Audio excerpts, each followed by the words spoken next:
একটা সুন্দর পৃথিবীতে বাস করি। যে দেখো, কত সুন্দর প্রকৃতি তোমার চারপাশে। চলো আমরা সৃষ্টির শুরুতে ফিরে যাই। সৃষ্টির শুরুতে ঈশ্বর আকাশমণ্ডল ও পৃথিবী তৈরি করলেন। ঈশ্বর অন্ধকারকে বললেন, আলো হোক। এই আলোকে তিনি নাম দিলেন দিন, আর অন্ধকারকে নাম দিলেন রাত্রি।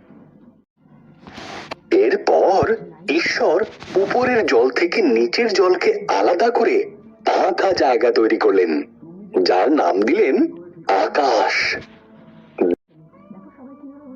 এরপর ঈশ্বর আকাশে বিভিন্ন আলো তৈরি করলেন, দিনের জন্য সূর্যকে আর রাতের জন্য চাঁদ ও তারাদের তৈরি করলেন। মাছেদের সৃষ্টি করলেন জলে সাঁতার কাটার জন্য, আর পাখিদের সৃষ্টি করলেন আকাশে ওড়ার জন্য। তোমাদের সন্তান হোক, তিনি তাদের বললেন। তোমরা বংশবৃদ্ধিতে ও সুরে পৃথিবীকে ভরিয়ে দাও। এরপর ঈশ্বর পশুদের সৃষ্টি করলেন।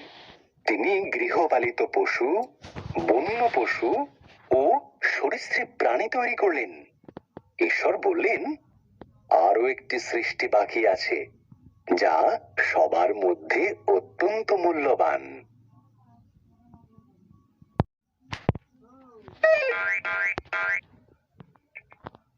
তাই তিনি নিজের মতন করে পুরুষ ও নারী সৃষ্টি করলেন।